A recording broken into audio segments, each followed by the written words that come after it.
सामईन दी वकार अल्लाह रब्बुल आलमीन ने अपनी इस अमानत को बड़े आसान अंदाज में अपने प्यारे महबूब अमानतदार के ऊपर नाजिल फरमाया।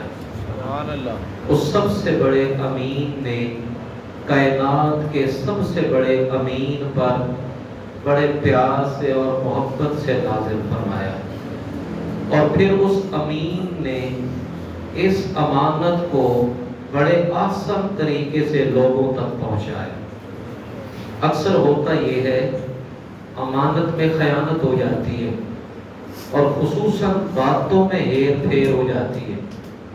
जितने मुंह उतनी बातें, आपने ये जुमला सुना होगा, जितने मुंह उतनी बातें।